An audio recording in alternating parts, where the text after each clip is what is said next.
എൻ്റെ പേര് സജി. നാവായിക്കുളം 28 മൈൽ എന്ന സ്ഥലത്താണ്.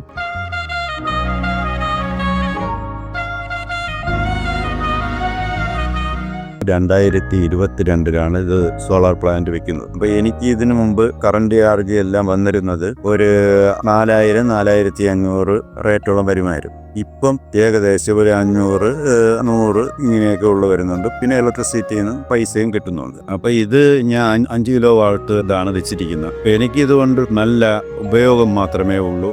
എനിക്കിത് വെച്ചതിനെ കൊണ്ട് ഏകദേശം ഒരു വർഷം എനിക്ക് ഒരു ലാഭം എന്ന് പറഞ്ഞാൽ 4000-5000 കറണ്ട് ചാർജ് വന്നുകൊണ്ടിരുന്നത് എനിക്കിപ്പം വരുന്നത് 100, 150, 500 ഇങ്ങനെ ആ റേഞ്ച് വരുന്നുള്ളൂ. അപ്പോൾ ആർക്കെങ്കിലും വെക്കാൻ താല്പര്യം ഉണ്ടെങ്കിൽ വെക്കുന്നത് കൊണ്ട് യാതൊരു പ്രശ്നമുള്ളതില്ല, ലാഭം മാത്രം. അതിനെക്കൊണ്ട് ആർക്ക് വേണമെങ്കിലും ഇത് വെക്കുന്നത് നല്ലതായിരിക്കും എന്നാണ് എൻ്റെ അഭിപ്രായം.